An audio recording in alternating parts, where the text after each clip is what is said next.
Baik, Assalamualaikum warahmatullahi wabarakatuh. Kami dari kelompok yang beranggotakan Dimas Rian Maulana, Bayu Aji Trisa Songko, dan saya sendiri Raffian Diawi Hasani akan mempresentasikan tugas yang berjudul implementasi metode Deep Autoencoder untuk deteksi anomali suara pada mesin pompa. Nah, langsung saja ke videonya. Oke, langsung saja. Di shell pertama, ini tujuannya untuk memastikan dataset sudah tersedia dalam bentuk file audio sebelum digunakan. Nah, di sini berbasis path, path yang lalu ditujukan di sini ada zipnya ya, zipnya. Sistem ada akan mengecek apakah file .wav ini itu sudah pada folder ekstraksi. Nah, kalau belum bakal diekstrak. Nah, ini tuh biar tidak terekstrak ulang lah, ya kan? Sudah berhasil. Selanjutnya di sini ada routing. Nah, buat bahasanya menentukan lokasi root lah. Karena ini kan bersifat berlapis datanya soalnya. Nah, di sini sudah teroutput lah rootnya. Nah, ini tuh melalui subfolder train ya sama tes.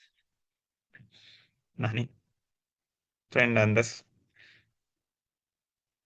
gitu. Selanjutnya ada cek struktur data. Nah, ini digunakan untuk memverifikasi bahwa audio dapat terbaca dengan benar. Nah, kami di sini semua file WAV ini itu di-train dan dites ke Gloop ini. Lalu menampilkan jumlah filenya berapa nih? Kan jumlah filenya, print jumlah, terus juga contohnya. Ini contohnya. Segini, trainnya ada 3349 dan tesnya ada 856 gitu. Selanjutnya di sini ada ID ya. Di sini kita simple train. Di sini ada train apa namesnya sama tes buat ini ID. Kalau kita run juga.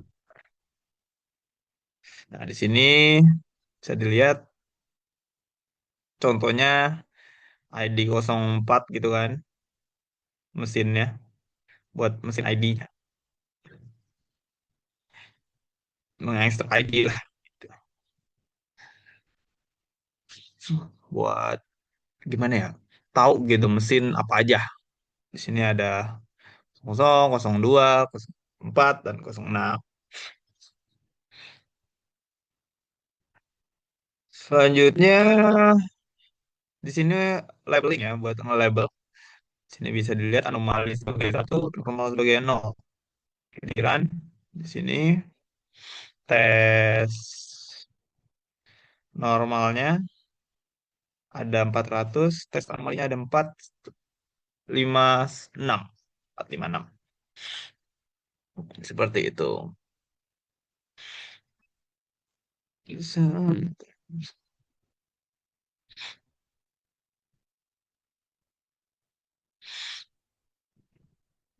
Selanjutnya di sini ada set mesin ID. Nah, di sini kita mesin mana nih gitu kan.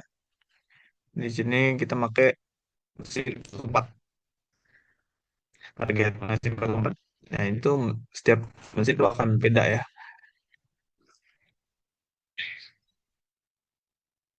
Terus di sini filter file per ID. Oke, filter 100 100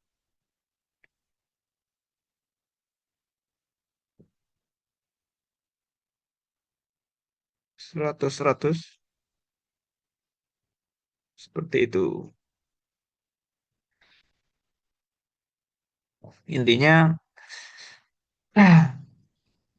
di shell ini memfilter lah data train agak, train dan tes agar hanya mencakup file dari 04 ini ya.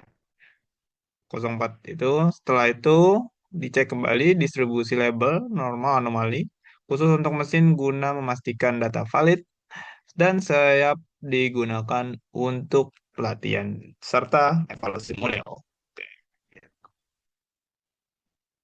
Jadi pada sel ini mengimport library utama NumPy untuk komputasi array, Librosa untuk audio processing, dan TensorFlow untuk membangun metode autoencoder. Selanjutnya yaitu sel berikutnya adalah fungsi load dan logmail. Di sel ini kami menetapkan parameter processing sample rate 16 kHz, durasinya 10 detik, dan mail spektrogramnya 64 bins. Dari fungsi load audio fixlen ini memastikan setiap audio panjangnya sama dengan cara padding atau trimming. Lalu untuk fungsi logmail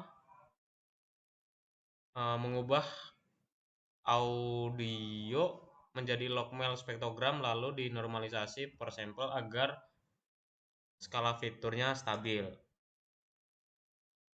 Selanjutnya pada sel berikutnya ini build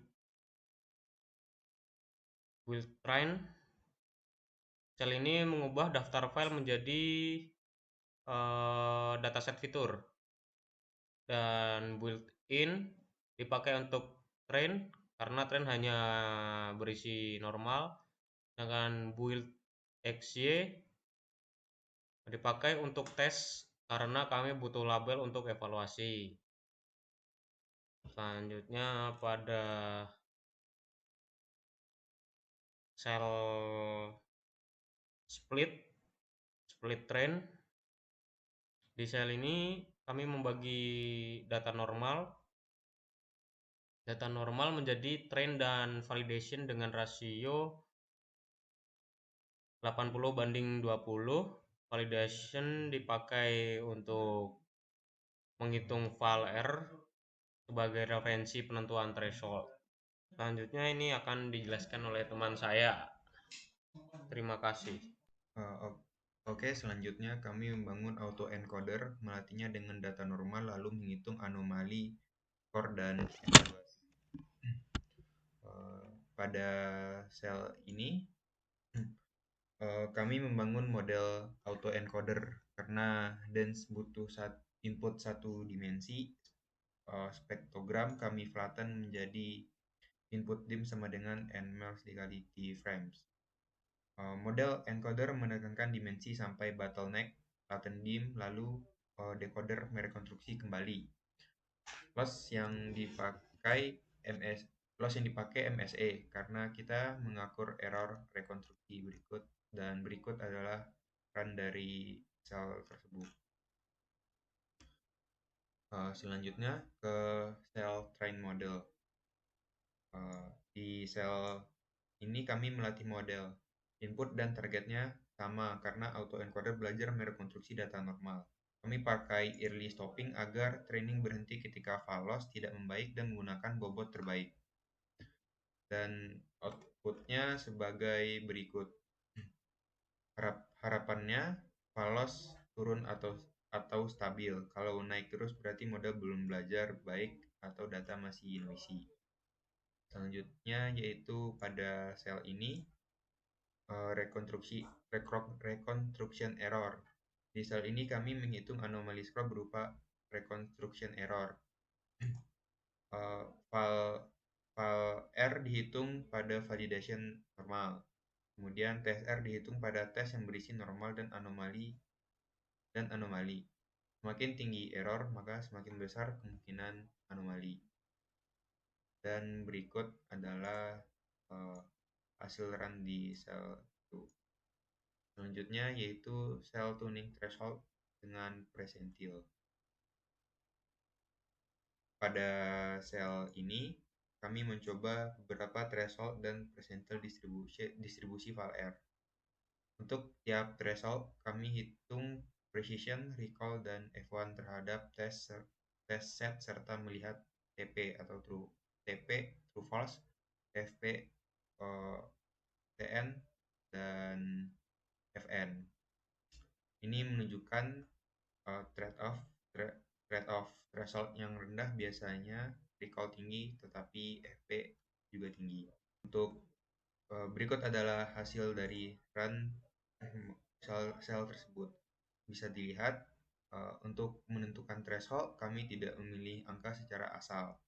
Karena model autoencoder hanya dilatih pada data normal, maka nilai var dari validation normal menggambarkan tentang error yang wajar untuk kondisi normal. Kami melakukan tes beberapa threshold untuk model kami. Dan di sini kami memilih 0,1476.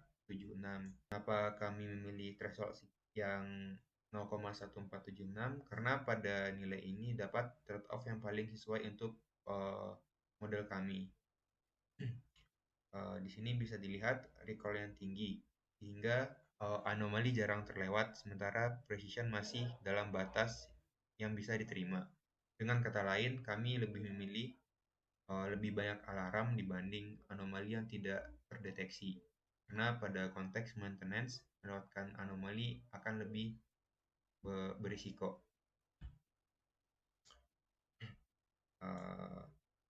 Dan pada ketika kami set threshold 0,1476, maka bisa dilihat precisionnya 0,064, recall-nya 0,95, dan F-nya itu sebesar 0,782.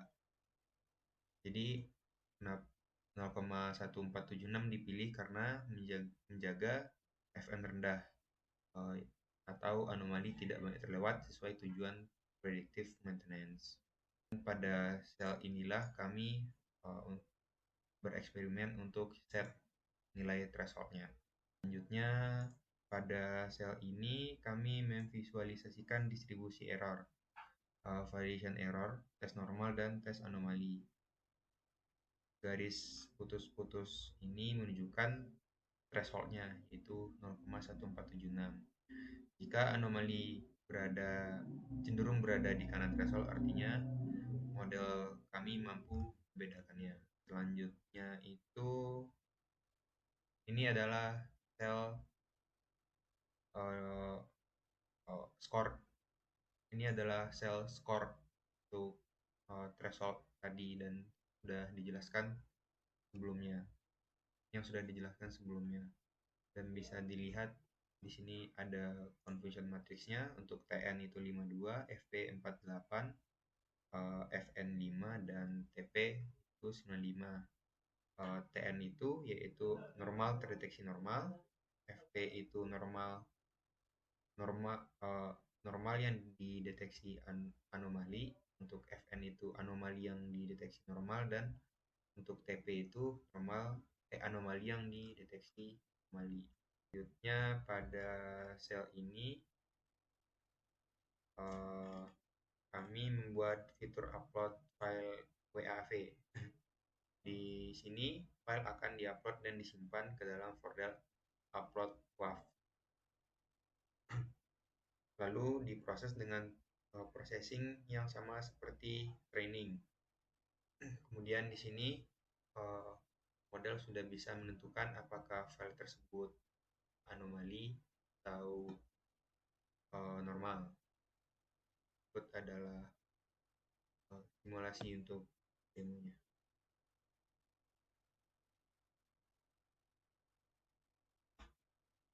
Nah, di sini kita bisa memilih beberapa file.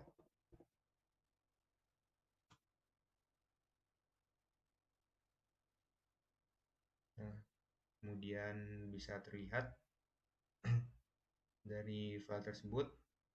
Nah, buat file yang anomali, diprediksi anomali dan ini benar. Kemudian untuk anomali, diprediksi anomali dan ini juga benar. Dan begitu seterusnya.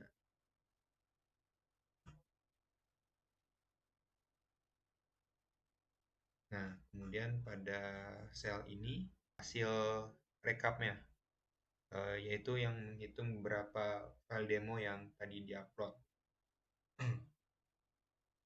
Di sini bisa dilihat tadi diupload sebanyak 14 file dan tidak ada prediksi yang salah.